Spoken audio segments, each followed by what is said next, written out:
In our second class, we want to consider the story now as we lead into Barak's calling and the battle.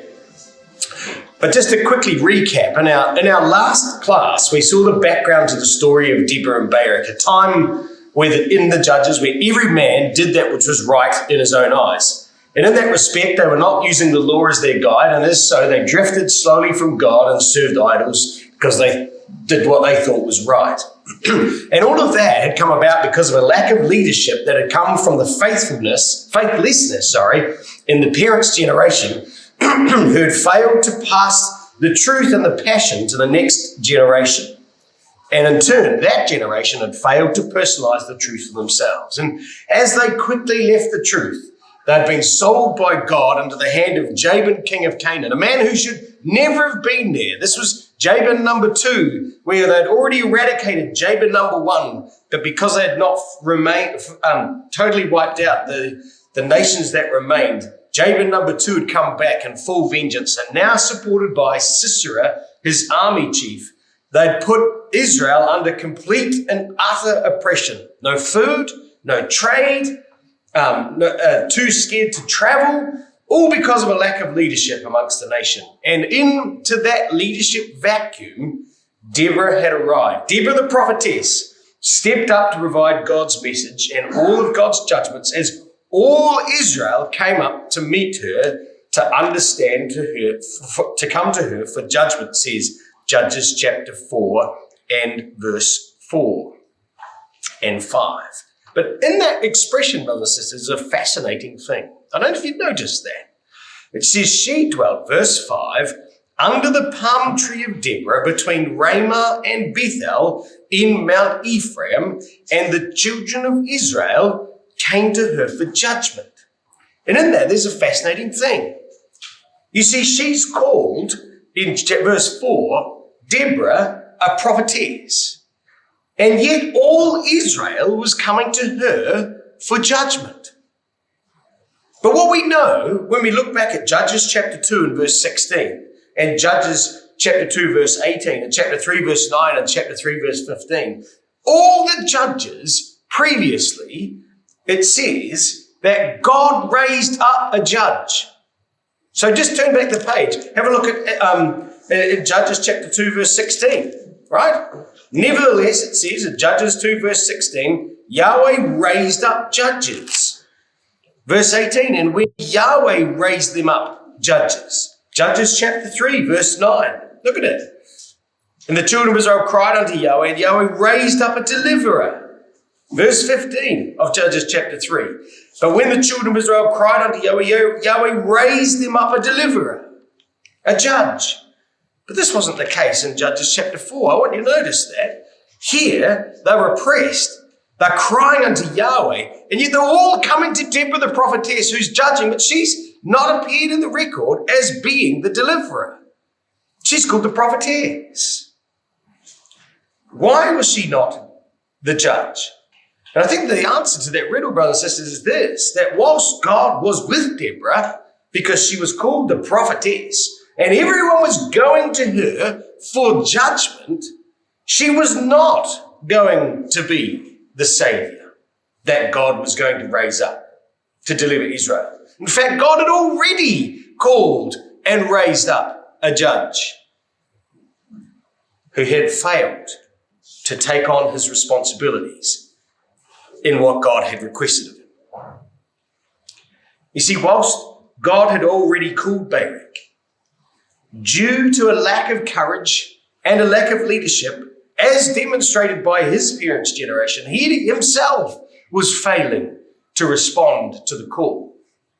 And we're going to see in this class how Deborah works with Barak, how she encourages, empowers, and inspires him to demonstrate the leadership that God had requested of him in the first place. And so, we pick up the story in our reading as we had this morning from Judges chapter 4 and verse 6. And so she sent and she calls Barak, the son of Abinoam, out of Kadesh Naphtali, and says unto him, hath not Yahweh Elohim of Israel commanded, saying, go draw down toward Mount Tabor and take 10,000 men? Hasn't God already called you? She says. You know, Barak, interesting, brothers and sisters. Barak's name means lightning, a lightning flash. Adonam means the father of pleasantness. My father is delight. And here he is, the one who was supposed to be the savior of the nation, the one that would fire off like a lightning strike, motivated by the God of his delight, is hiding in a place called Kadesh Naphtali. Do you know what Kadesh means? A sanctuary. And Naphtali means wrestlings. And I think perhaps in here is captured the challenge that was going on in his mind. You see, he was a man who'd grown up within the walls of a city of refuge. You know, it's remarkable. Kadesh Naphtali, brothers and sisters, was more of a sanctuary than most other cities in the nation's history. You know, Kadesh Naphtali, says Joshua chapter 20, verse 7, was a city of refuge. And of course, what was in the city of refuge, brothers and sisters, and young people, were the Levites who were supposed to be expounding the law. This was a man who'd grown up within the walls of a city of refuge, a sanctuary from the world, where it was supposed to be full of Levites expounding God's message in God's mind. And yet here he was, a man who was wrestling with the responsibilities of the calling that God had called him to, was not showing these leadership qualities that God required of him to lead God's people to victory. Gideon's going to suffer the same problem, isn't he? He's going to suffer from the same illness. I'm not capable. I'm not the one. I'm not sure I should be. And God's going to appear to him in this respect in the same way. And brothers and sisters, it can be the same for us, can't it? We can grow up in amazing ecclesias, full of great exposition, where all the word of God is demonstrated and expounded to us in clarity and vision and excitement. And yet we too can be not standing up and taking our responsibilities in the truth seriously. We're no different perhaps than Barak in this story. He wasn't coming to seek judgment from Deborah either. She has to send forth a request to bring him under her. And look what she says. I want you to notice how she handles Barak, because in here are some vital lessons for each of us as we work together in God's ecclesia. Look what she says. Hath not Yahweh Elohim of Israel commanded, saying? Oh, it's quite a loaded statement, isn't it, when you stop and think about it? Now, hath not Yahweh commanded? Do you know it's in the perfect tense? In the perfect tense. And the perfect tense means that the action's already been completed. And she says, hasn't Yahweh Elohim of Israel already commanded you? Is really what she means. She's already talked to you. He's already talked to you. Do you know what Deborah's saying is this, I think, when you really boil down her things? She says, Barak, you're hiding. You're hiding in this lovely sanctuary of yours. You don't think I know what God's told you? I'm the prophetess. I know that God's already spoken to you. I know that God has already called you. I'm a prophetess, remember. Because I don't think Barak might have shared this with too many people. So she reveals to Barak that she knew what God had already told her. And she says, I know that God has already asked you. And I'm speaking on his behalf again. This is a gentle reminder. If God has to ask you again, this is going to be a different story. And by the way, Barak, it wasn't a suggestion. Has not Yahweh Elohim of Israel commanded you? This was a commandment, Barak. It's not an option. You don't get a choice in this. God has given you a commission. Ignore that commission at your peril. Do you know the words of the prophet or a prophetess in Deuteronomy chapter 18? Moses says this. He says, I will, Deuteronomy 18 verses 18 to 19, I will raise up a prophet from among their brethren like unto thee, and I will put my words in his mouth. He shall speak unto them all that I command him. Deuteronomy 18, verse 18 to 19, and it says, and it shall come to pass that whosoever will not hearken unto my words which he shall speak in my name, I will require it of him. If you don't do what God's asked you to do, either by my mouth or by him directly, watch out, Barak. And I want you to notice the title of God that she uses in the story.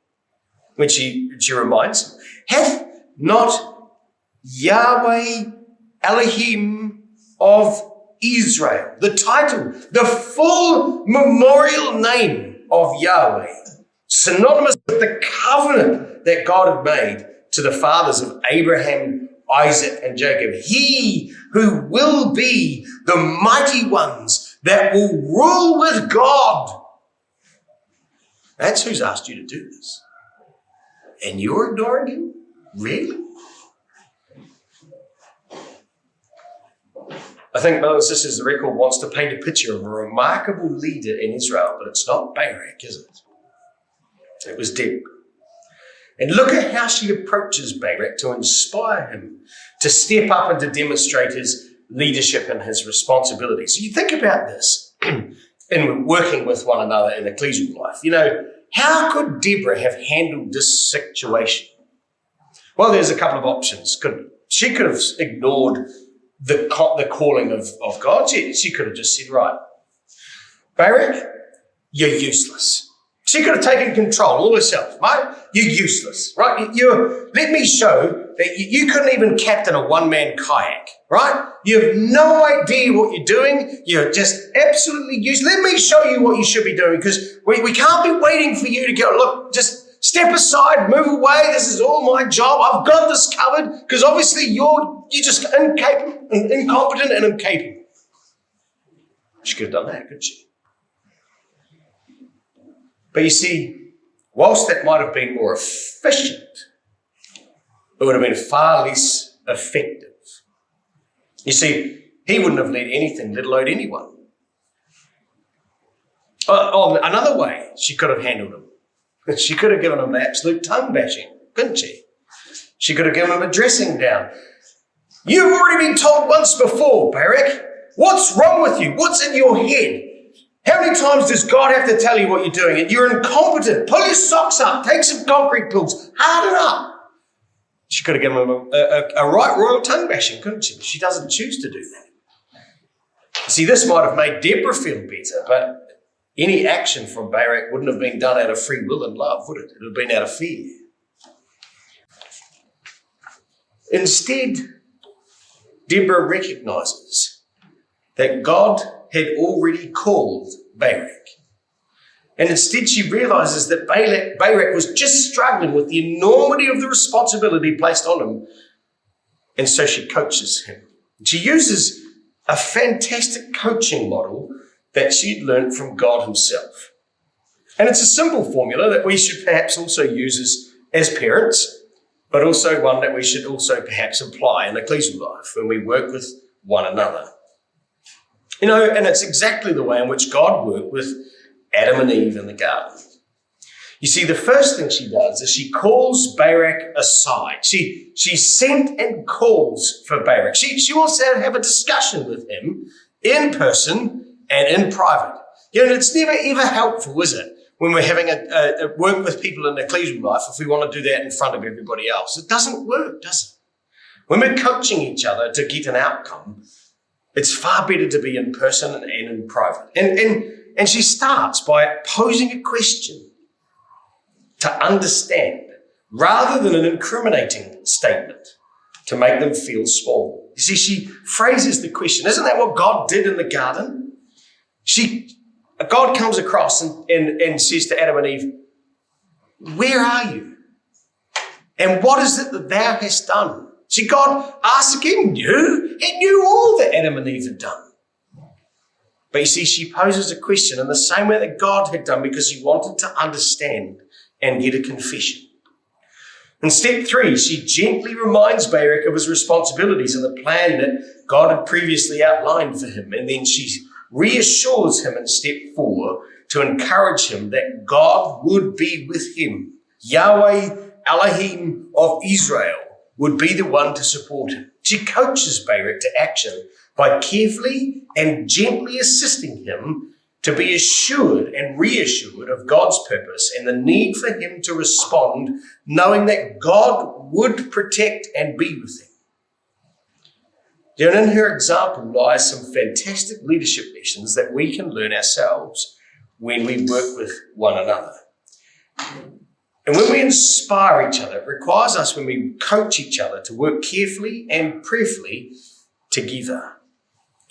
You see, I think even when we think we know the answer, the first thing we must always do is never assume. Even when we think we might know the answer, we first have to seek to understand before seeking to be understood.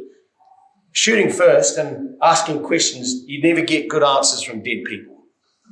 You see, people come from all sorts of backgrounds. We never live in a vacuum, do we? We have different experiences, we have different challenges, we have hang-ups, we have problems, we've got issues. We all have those challenges that we're working through and trying to deal with. Nothing happens alone or in isolation. And seeking to understand the problem, we can then work through to find the solution. You know, it's remarkably simple for Barak, brothers and sisters, that when Deborah asks the question, the simple solution was so obvious. You see, for Barak, all he needed was reassurance that Deborah could go with him. Will you come with me? He says. Deborah says, yes. He says, right, let's go. You see, Barak just needed reassurance that God would be with him via Deborah. It was an easy fix. And that's exactly what happened. Often the solutions are the easiest once the challenges are properly understood. And then the second thing is we need to always think about what we're actually trying to achieve.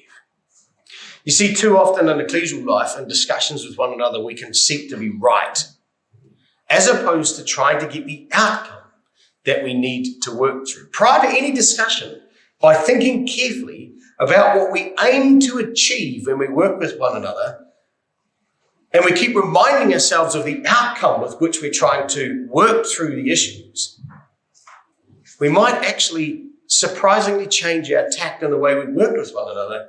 Instead of trying to win, let's try and get the outcome. If we continue to focus on the outcome, it often changes our approach.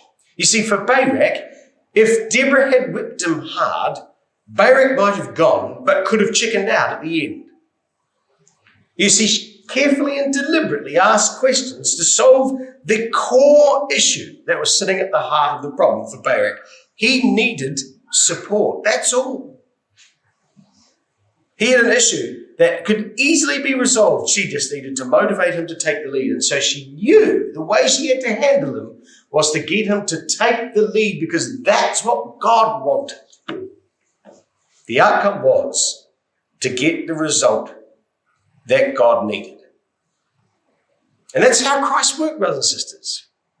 You see, it explains why on the surface, things might have been a little bit inconsistent in his approach. You see, with Nicodemus, he turns up in John chapter 3 and bangs him over the head and tells him, if you're supposed to be the teacher in Israel and you don't know these things, how on earth is all these people going to know? To then a few chapters later, to the woman caught in adultery in John 8, he seems to be soft because he's working, brothers and sisters, with everybody that was around him because he was seeking an outcome. See, Christ was working with all the individuals to achieve the best outcome for the truth and for God, for everybody involved, without compromising the principles of the truth. So I think the two key lessons we get from in terms of leadership from the story and at this particular moment is, let's never assume. Let's seek to understand before seeking to be understood, and let's be outcome oriented in the way that we work with one another.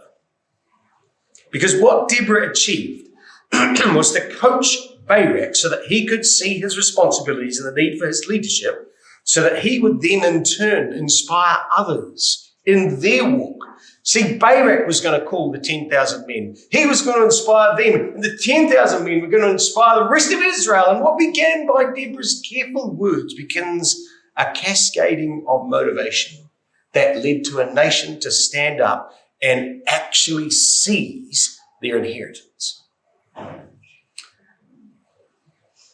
So, what might be the other lessons when it comes to giving and receiving advice?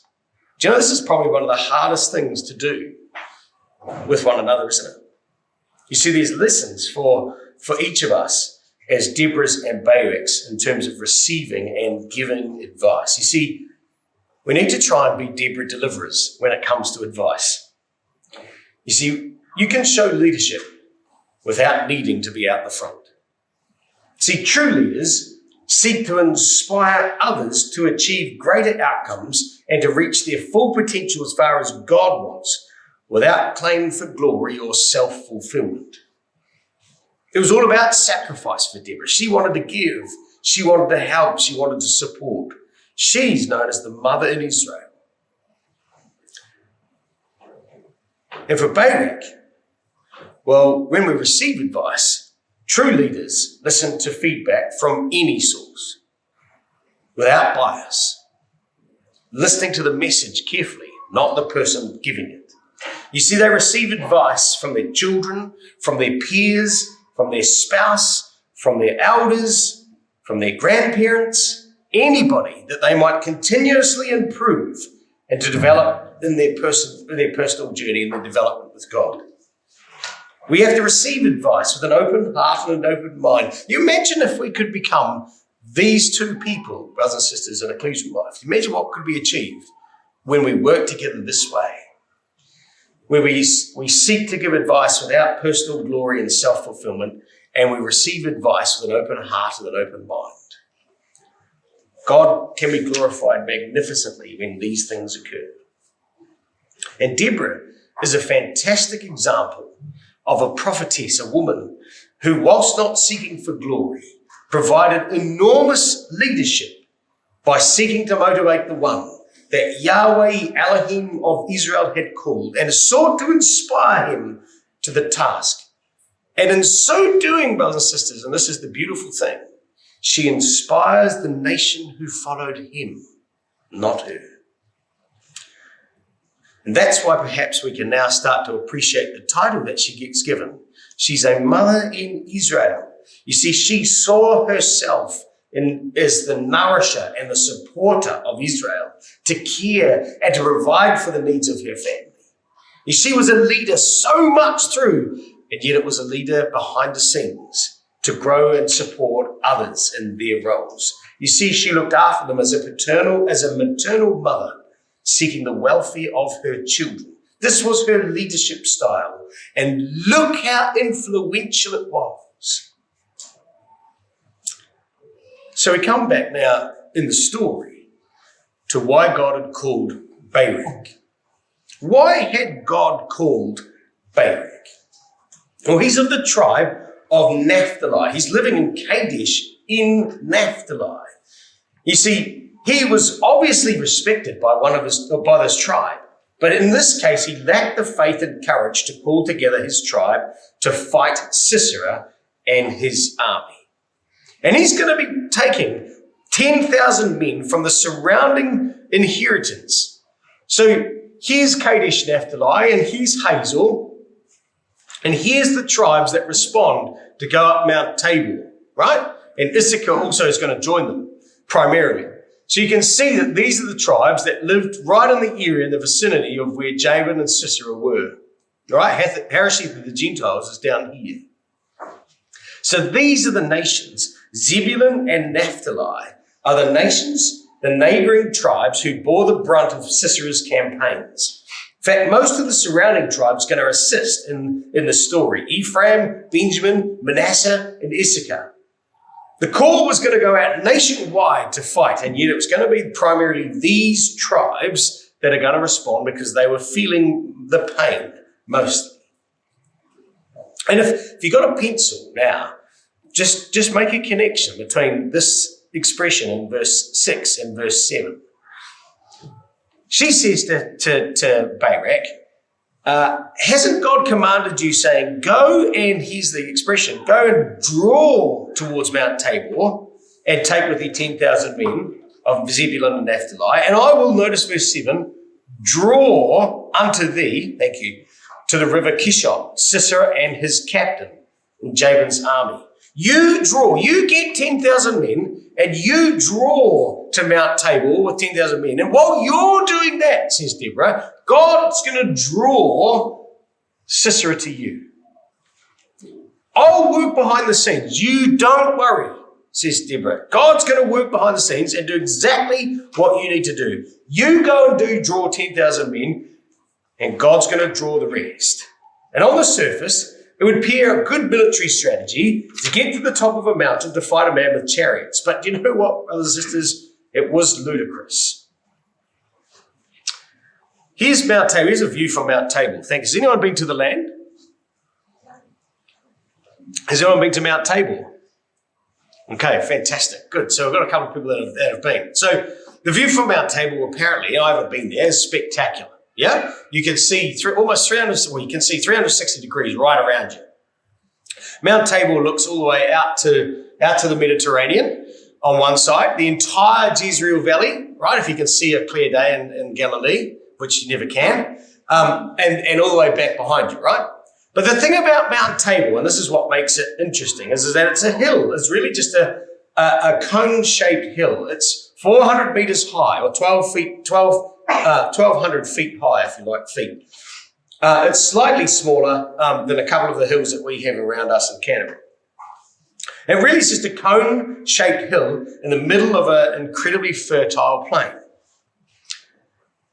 And it made for one of the most outstanding landmarks in this part of Israel because it holds that commanding view of the surrounding region all the way back to the Sea of Galilee. But however majestic the view, brothers and sisters and young people, it was a ludicrous position to be in from a military perspective because 360-degree views means you can be utterly surrounded.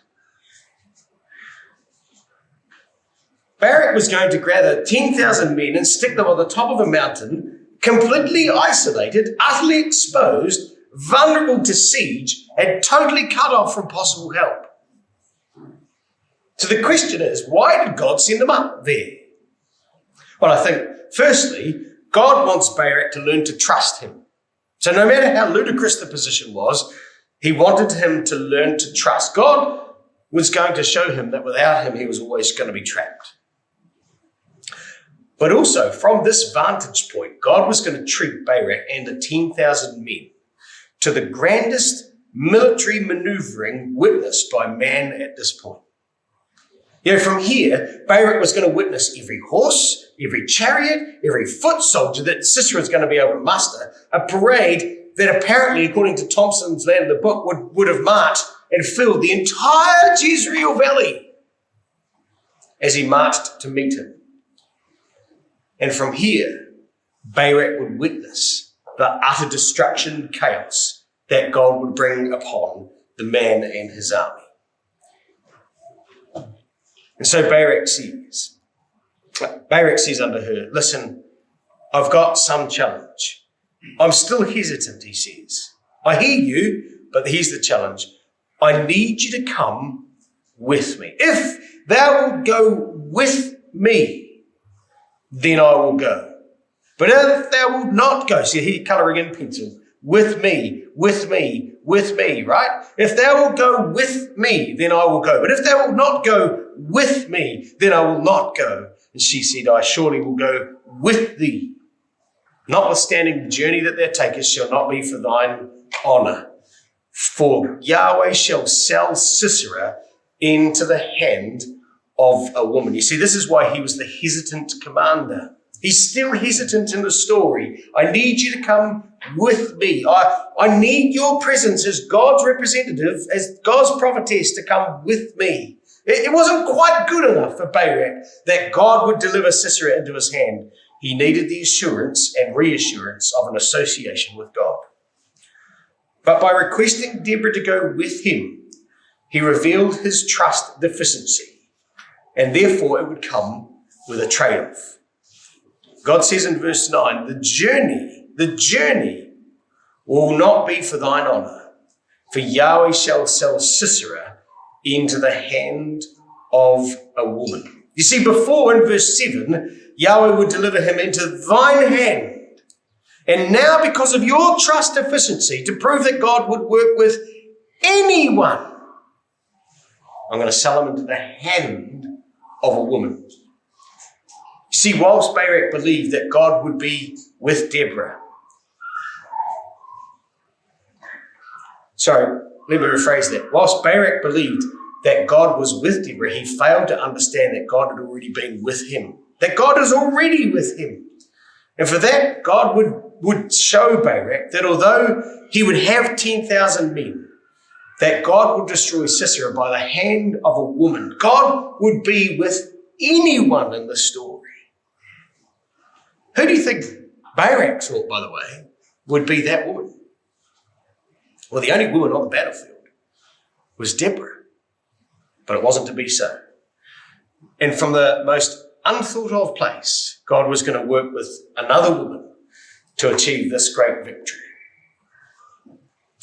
So the journey of discovery, the journey of realization, the development of his faith was going to require a trade-off because he was not quite faithful enough.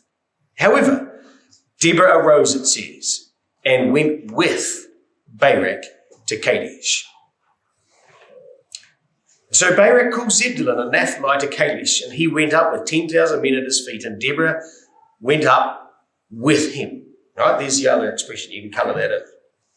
And here they were on foot at the top of this mountain. And verses 10 and 11, we're not going to do much detail because we'll come back to this in our next class. But Heber the Kenite, it says, shows unto Sisera, verse 12, that Barak the son of Abinoam had gone up to Mount Tabor. You see, you can imagine Sisera sitting at home and there's a knock on the door. And either Heber or a servant of Heber's family comes in. Hey, Sisera, guess what? Guess what? There's 10,000 men of Israel gathered on top of a hill. Sisera sprang out of bed like you wouldn't believe, right? Straight out of bed, like that. He was out like a flash. Here, you've got to be joking. What a nut job. Honestly, what is he thinking? Here's the chance. Well, think about it this way. Israel had been walking for the last 20 years through the goat tracks and the byways. Here, Barak has got 10,000 men, all of the fighting men of Israel in one place. Oh, you little beauty. I'm going to wipe them out once and for all. This is done. He's gone. He sprang out of bed like you wouldn't believe. And look what it says. He grabs every fighting person he could find. Verse 13. Sisera gathers together all his chariots, even 900 chariots of iron, and all the people that were with him from Harosheth of the Gentiles unto the river Kishon.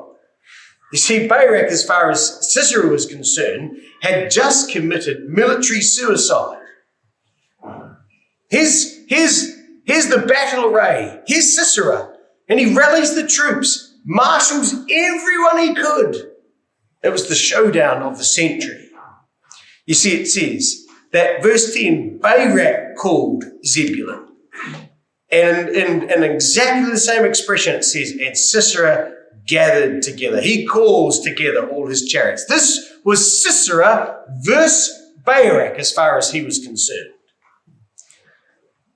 Same Hebrew word. Barak calls Naphtali and Zebulun, and Sisera calls together all his army. The ultimate showdown. It was an all-in bet. The winner takes all. You know, it would have been an amazing sight to watch if you were Barak on top of the hill. You know, it's suggested by Jewish writers that Sisera marshaled not only the 900 chariots of iron, but 300,000 footmen and 10,000 horsemen. He grabbed every piece of military equipment and person that could breathe with a sword to come with him. What an incredible sight. And Barak and Deborah, the men of Naphtali and Zebulun, witnessed one of the world's greatest military parades as Sisera marshaled all his army down the Jezreel Valley in the Kishon River. Sisera, his name, remember, means battle array. And here was this military maneuvering of the greatest kind seen in its history.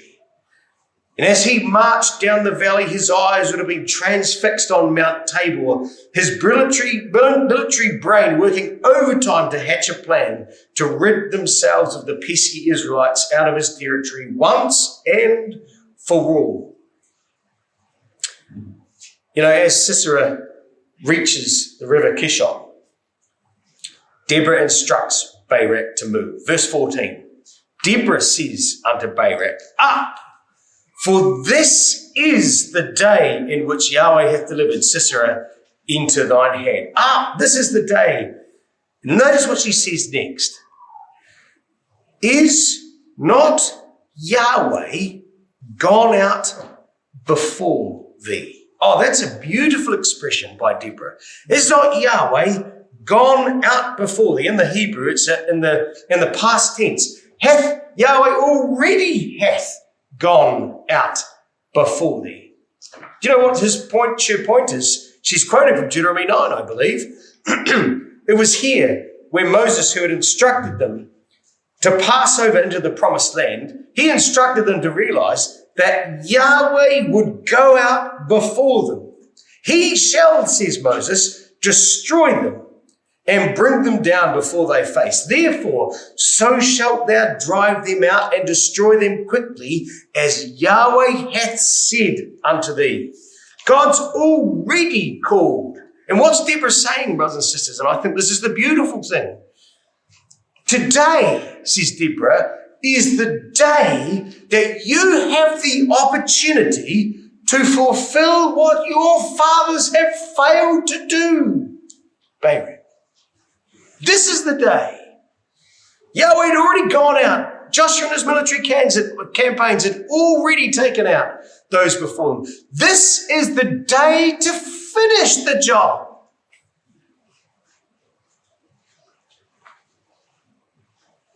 And I think also, brothers and sisters, that there's a second fulfillment in Deborah's expression. Because Yahweh had physically already gone out from before them. Because as Barak and his men watched Sisera and his army roll down the valley, they also witnessed, when we read Deborah's song, a huge storm brewing, so that whatever dust cloud that Sisera's army might have produced was utterly insignificant to the clouds that were rolling up the bank of storm clouds coming up the hill country of Judah. And as Deborah says, up, this is the day, because Yahweh's already gone out before thee. As Sisera and his men reached the bottom of that hill next to the river, as they marched down Mount Tabor on foot, the storm that was brewing behind them exploded with terrifying force. You know, Deborah's song in Judges chapter 5 and verse 20, it says, they fought from heaven, the stars in their courses fought against Sisera. And the rain and the hail described by Deborah's song in torrential proportions, with the wind blowing horizontally behind the approaching army, would strike like arrows, blinding them. The sky was filled with lightning flashes as it bolted across the heavens with thunderous explosions as God revealed his presence and a piece of his majesty. In fact, if you were Deborah, she says, she sings of a song. She says, do you know what? If you were alive at the time of Exodus chapter 19, you would feel the same way as if you were here in Mount Sinai, all over again. It's like deja vu, she says. Look at Judges chapter 5 and verse 4. Yahweh, she says, when thou wentest out of Seir, When thou marchest out of the field of Edom, the earth trembled, the heavens dropped, the clouds also dropped water, so much so that the mountains melted from before Yahweh, even that Sinai from before Yahweh, Elohim of Israel. You see, if you were alive, says Deborah, you would feel the same way you would if you're at the foot of Mount Sinai. The earth trembled. It moved like waves. It's the word that's translated, it shook. And it's the word described in Psalm 68, verse 8, and Psalm 77, verse 18, of Exodus chapter 19, verse 18, of the shaking that was at the foot of Mount Sinai. Psalm 68, verse 8, and 77, verse 18, and Exodus 19, and verse 18. The heavens dropped. That means the thunder and lightning as the clouds descended and blew up. The clouds dropped water. There was torrential rain. The mountains melted. It means to overflow. The water ran as if it just burst springs, like they were just coming straight out of the hill. The mountains looked like they were melting. And it says in Exodus chapter 19, verse 16, that the Israelites were terrified. It says in Hebrews chapter 12, when Moses described his own emotions, in verse 21, that he himself, I exceedingly feared and quaked, his knees knocked together, even though he knew what God was doing.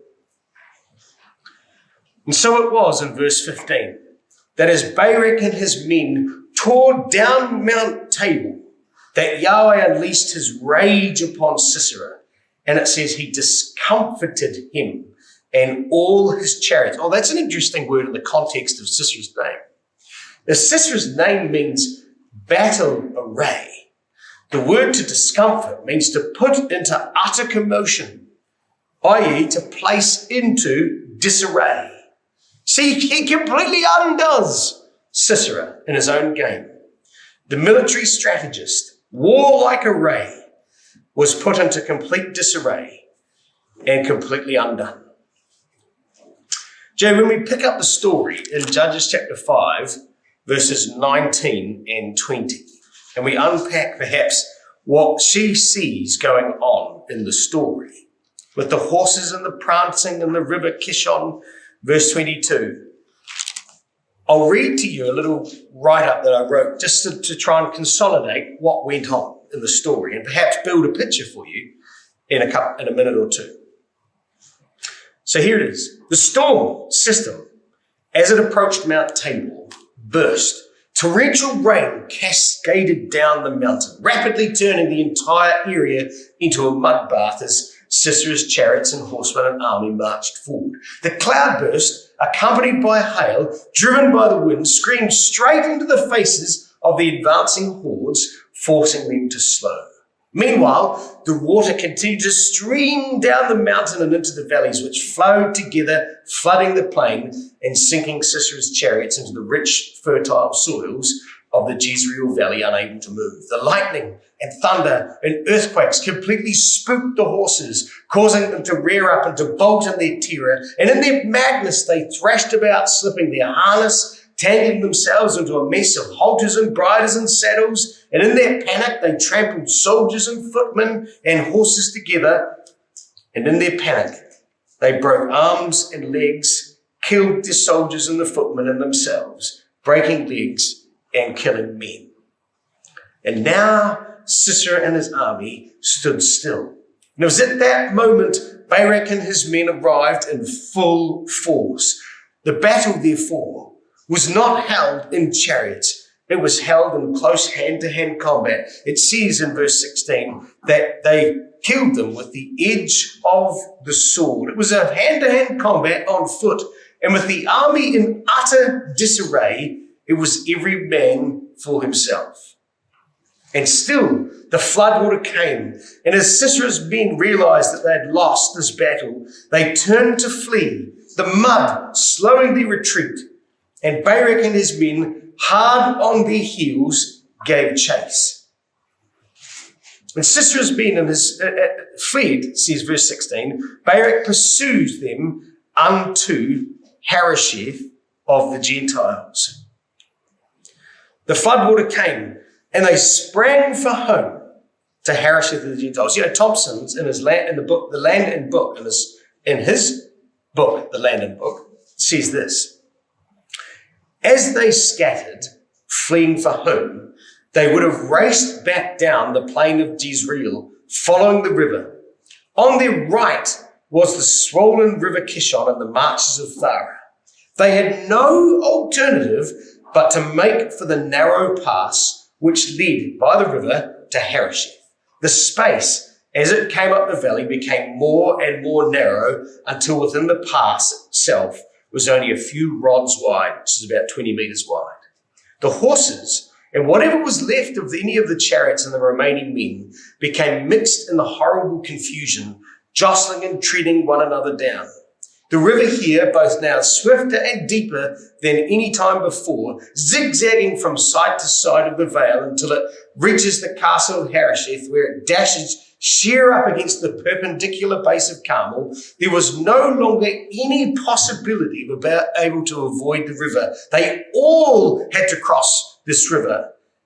And so he says, you can imagine rank upon rank of flying and fleeing host plunged madly into it, and those behind crushing those who were before, deeper and deeper into the tenacious mud, where they, then stuck fast, were totally overwhelmed and were swept away by their thousands. And Deborah in her song says, Judges chapter 5, verse 21, the river Kishon swept them away. The river Kishon, O my soul, thou hast trodden down strength.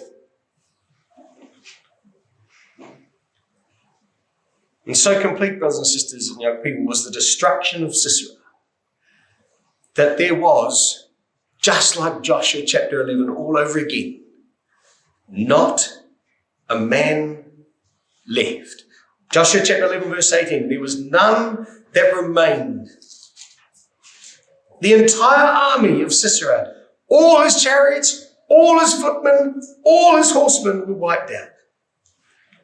And in that, brothers and sisters, they fulfilled Deuteronomy chapter 20, verses 16 to 17. But of the cities of these people, which Yahweh thy God doth give thee for an inheritance, thou shalt save alive none that breatheth, but thou shalt utterly destroy them.